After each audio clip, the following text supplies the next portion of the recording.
Kami dari Prodi Gizi Universitas Negeri Medan. Nah, kali ini kami akan membuat video dengan mata kuliah asuhan gizi. Kali ini kami akan mengangkat tema tetap sehat dengan gizi seimbang saat puasa. Nah, mau tahu kan siapa-siapa aja sih yang ada di balik video ini? Nah, ikutin selanjutnya. Dadah! Prinsipnya kebutuhan gizi dan nutrisi yang kita miliki sama ketika puasa dan tidak puasa. Yang membedakan hanya pola konsumsinya, di mana pada saat puasa kita mengkonsumsi suatu makanan itu ketika waktu maghrib sehingga waktu habisnya imsak. Kalau kita lihat jumlah makanan yang kita konsumsi itu berkurang, tetapi zat gizi yang harus masuk ke dalam tubuh kita jangan sampai kurang. Salah satu pengkonsumsian yang baik ketika kita sedang berpuasa yaitu dengan mengkonsumsi makanan dengan porsi atau pola menu seimbang. Seimbang ini terdiri dari bervariasi makanan yang terdiri dari zat-zat gizi seperti mikronutrien dan makronutrien, di mana ada karbohidrat, protein, lemak, vitamin, mineral, dan air. Di mana pemenuhan karbohidrat itu harus mencapai 50-60%, pengkonsumsian protein 15% sampai 20%, dan pengkonsumsian lemak 20% hingga 30%. Dan jangan lupa untuk mengonsumsi selebihnya mikronutrien seperti air, mineral, dan vitamin. Karbohidrat, protein, dan lemak ini sangat dibutuhkan bagi tubuh ketika kita berpuasa, di mana fungsi ketiga zat gizi ini ialah sebagai pembentukan energi, kemudian bisa sebagai penentuan imunitas tubuh dan memelihara atau memberi pekerjaan pada organ-organ tubuh kita agar pekerjaannya lebih baik. Kombinasi gizi dan nutrisi yang seimbang pada saat berbuka puasa, di antaranya yaitu konsumsi makanan pokok, kemudian kedua mengkonsumsi aneka macam sayur mayur, kemudian ketiga mengonsumsi lauk pauk sebagai sumber protein, mengonsumsi gula sebanyak 4 kali sendok makan, kelima mengonsumsi garam sebanyak 1 kali sendok teh. Terakhir, jangan lupa mengonsumsi air putih sebanyak 8 gelas kali per hari. Hai, pada kesempatan kali ini saya akan menyampaikan materi mengenai tetap sehat selama berpuasa. Nah, adapun hal-hal atau tips yang dapat kita lakukan agar tubuh menjadi sehat yaitu pertama, peran sahur sangatlah penting. Mengapa sangat penting? Karena pada saat inilah tubuh akan memperoleh energi untuk kita beraktivitas di siang hari selama berpuasa. Pastikan kalian mengkonsumsi makanan yang berserat ya, seperti sayur dan buah. Yang kedua ialah hindari konsumsi makanan berminyak. Karena makanan berminyak menyebabkan penyumbatan di pembuluh darah sehingga aliran oksigen berkurang. Inilah yang akan menyebabkan kita sering mengantuk pada siang hari. Yang ketiga ialah makan malam.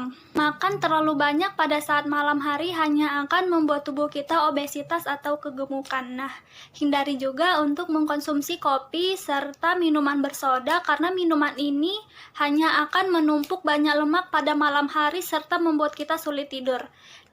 Keempat, saat berbuka makanlah secukupnya. Pada tahap ini kita harus makan secara perlahan ya, mulai dari air putih hingga makanan yang sedikit manis. Kelima, aktivitas fisik minimal 30 menit. Aktivitas fisik dapat membuat tubuh kita menjadi sehat dan bugar. Nah, aktivitas fisik yang dapat kita lakukan selama berpuasa contohnya yaitu berjalan cepat, jogging, dan bersepeda. Nah, yang terakhir keenam ialah atur pola tidur. Kalian pasti harus bangun pagi kan untuk menyiapkan sahur. Nah, maka pada saat malam hari kalian jangan tidur terlalu malam. Nah, selanjutnya kita akan membahas tentang prinsip-prinsip pedoman gizi seimbang. Yang pertama, membiasakan diri untuk selalu mengkonsumsi beraneka ragam jenis makanan, karena tidak ada satupun jenis makanan yang mengandung semua jenis zat gizi yang dibutuhkan oleh tubuh, menjamin pertumbuhan dan perkembangan serta mempertahankan kesehatan. Misalnya, ikan mengandung banyak protein, lemak, tetapi sedikit serat. Oleh karena itu, kita dianjurkan untuk selalu mengkonsumsi buah dan sayuran yang banyak mengandung serat, vitamin, dan mineral. tetapi sedikit protein dan lemak. Maka dari itu, kita perlu mengkonsumsi makanan yang beraneka ragam untuk memenuhi kebutuhan gizi seimbang kita, seperti nutrien, karbohidrat, protein, lemak, dan mikronutrien, vitamin, mineral. Kedua, yaitu membiasakan perilaku hidup bersih. Terbiasa hidup bersih dapat menghindarkan kita dari penyakit atau infeksi kuman penyebab penyakit.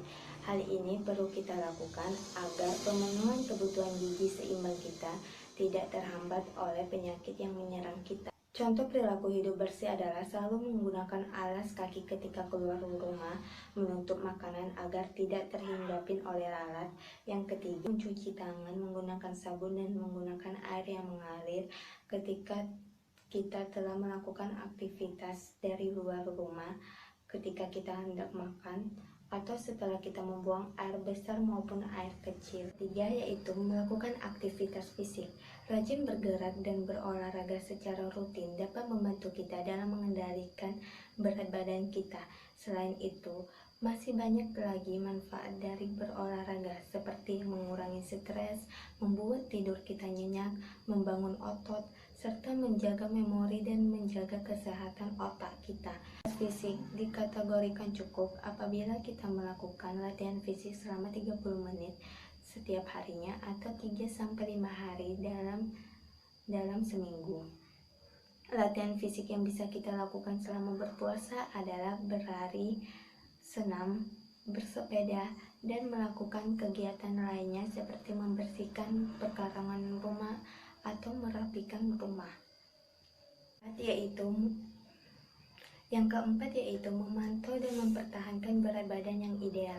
Hal ini perlu kita lakukan agar tubuh kita tidak mengalami kelebihan atau kekurangan berat badan. Dalam pedoman gizi seimbang yang telah saya jelaskan tadi, terdapat 10 pesan umum gizi seimbang yang dapat diterapkan dalam kehidupan sehari-hari. Yang pertama, biasakan mengkonsumsi beraneka ragam jenis makanan pokok. Yang kedua, batasi makanan dan minuman manis, asin, dan berlemak. Yang ketiga, melakukan aktivitas fisik yang cukup dan mempertahankan berat badan yang ideal. Yang keempat, biasakan mengkonsumsi lauk pauk yang mengandung protein tinggi. Yang kelima, cuci tangan menggunakan sabun dan menggunakan air yang mengalir. Yang keenam, biasakan sarapan pagi. Karena kita sedang melakukan ibadah berpuasa, kita mengganti sarapan pagi dengan sahur ya setiap harinya. Ketujuh, biasakan minum air putih yang cukup dan aman. Kedelapan, biasakan makan buah dan sayuran. Kesembilan, biasakan membaca label pada kemasan makanan atau minuman yang akan dikonsumsi. Kesepuluh, syukurin dan nikmatin aneka ragam jenis makanan yang kita konsumsi sehari-hari. Oke guys, selanjutnya akan kita bahas yaitu jaga hidrasi tubuh selama di bulan puasa. Nah, kenapa sih kita harus menjaga hidrasi tubuh kita selama bulan puasa? Ternyata kandungan air dalam tubuh manusia yaitu sekitar 60-70% dari tubuh manusia. Jadi, yang terjadi pada tubuh ketika tubuh kehilangan cairan maka akan menyebabkan munculnya berbagai penyakit seperti ada kram otot, masalah pada saluran kencing dan ginjal, volume darah rendah, kejang-kejang, bahkan bisa menyebabkan gangguan elektrolit pada tubuh. Lalu, untuk mencegah hal itu terjadi, maka kita perlu meminum air 8 gelas per hari, terutama saat bulan puasa. Waktunya yaitu 1 gelas saat berbuka puasa, 1 gelas saat salat maghrib, 1 gelas setelah makan, 1 gelas setelah salat isya, 1 gelas setelah salat tarawih, 1 gelas sebelum tidur, 1 gelas setelah bangun sahur, dan 1 gelas saat sahur. Nah, jadi kita wajib meminum 8 gelas per hari untuk mencegah dehidrasi pada tubuh. Oke, perlu diingat nih teman-teman, untuk kamu atau kita yang beraktivitas tinggi atau padat saat bulan puasa, maka asupan cairan yang kita perlukan juga harus ditambah atau melebihi dari biasanya, tergantung pada intensitas dan durasi aktivitas fisik yang kita lakukan, supaya tubuh terhindar dari dehidrasi. Nah, saya juga akan memberitahu 5 minuman yang bisa membantu hidrasi tubuh saat puasa. Yang pertama itu yaitu tentunya air putih, yang kedua yaitu teh hijau, yang ketiga air kelapa muda, yang keempat jus buah, dan yang kelima infus water.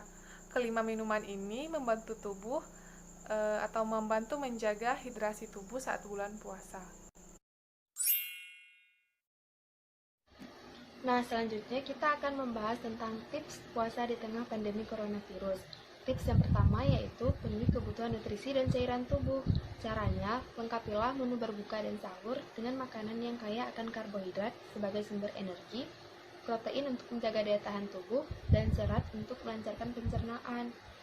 Dan juga mengkonsumsi air putih secukupnya dari berbuka hingga sahur agar tubuh tidak kekurangan cairan. Ketika berpuasa, disarankan untuk membatasi konsumsi lemak, garam, dan gula secara berlebihan. Tips yang kedua yaitu tetap aktif dan rutin berolahraga. Kita bisa berolahraga 3-5 kali dalam seminggu dengan durasi 15-30 menit. Lakukan dengan olahraga ringan yang tidak banyak mengeluarkan keringat, seperti sit up. Tips yang ketiga yaitu istirahat yang cukup. Nah, kurang tidur dan banyak begadang dapat menyebabkan tubuh mudah terinfeksi dengan virus, termasuk virus corona, sehingga disarankan agar kita memiliki waktu istirahat yang cukup. Tips yang keempat, menjalani ibadah di rumah. Nah, puasa erat kaitannya dengan mengerjakan atau melaksanakan ibadah bersama di masjid. Namun, di tengah merebaknya wabah virus corona ini, disarankan agar kita mengerjakan atau melaksanakan ibadah di rumah saja agar memutus rantai penyebaran virus corona ini dan juga menerapkan physical distancing. Tips yang kelima yaitu bersilaturahmi dengan cara yang lain. Jika biasanya kita bersilaturahmi secara langsung dengan berkumpul dengan keluarga, maka pada puasa tahun ini disarankan agar kita bersilaturahmi dengan cara memanfaatkan gadget dan koneksi internet. Tips yang keenam yaitu urungkan niat untuk mudik. Pemerintah telah menghimbau agar tidak ada mudik pada puasa tahun ini. Tujuannya agar kita dan keluarga tidak tertular atau tanpa sadar menularkan virus corona ini dan membuat penyebaran yang semakin meluas. Nah, tadi kita udah dengarkan penjelasan dari teman-teman kita. Nah, kali ini saya akan membuat suatu resep untuk bukaan takjil saat buka puasa. Nah, mau tahu kan kayak gimana resepnya? Nah, yuk saksikan videonya seterusnya. Hai semuanya, kali ini kita mau buat sop buah yang super segar dan simple. Penasaran kan gimana? Nah, saksikan video selanjutnya ya. Hai semuanya, nah kali ini saya akan memberitahu teman-teman gimana sih cara membuat sop buah yang segar banget dan cocok banget untuk bukaan puasa nanti. Nah, menu yang kita pakai itu cuma 3 loh teman-teman. 1 sirup, 2 SKM atau susu kental manis, yang ketiga buah-buahan.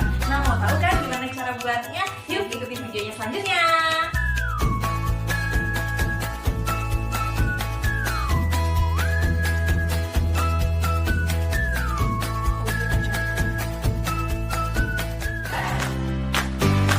Nah, langkah pertama adalah memotong buah. Kemudian masukkan es batu sesuai dengan selera teman-teman ya. Selanjutnya masukkan biji selasi yang telah direndam sebanyak 2 sendok makan atau setara dengan 20 gram. Kemudian tambahkan susu kental manis sebanyak 2-3 sendok atau setara dengan 35 gram.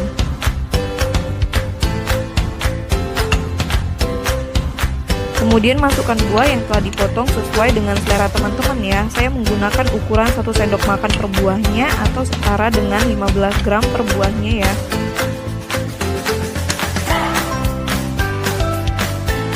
Nah, selanjutnya tambahkan sirup rasa kokonat sebanyak 2 sendok makan atau setara dengan 20 ml. Nah, teman-teman juga bisa menambahkan air untuk menghindari rasa yang terlalu manis. Selanjutnya tambahkan nata de coco sebagai topping di atasnya. Tada, sop buah dengan nata de coco siap dinikmati. Thanks guys for watching. Oh iya, don't go anywhere. Don't go anywhere. Stay at home. Stay at home. And stay healthy. Stay healthy. Bye-bye. Nah, sekianlah video dari kami. Thank you for watching. Dadah, salam sehat.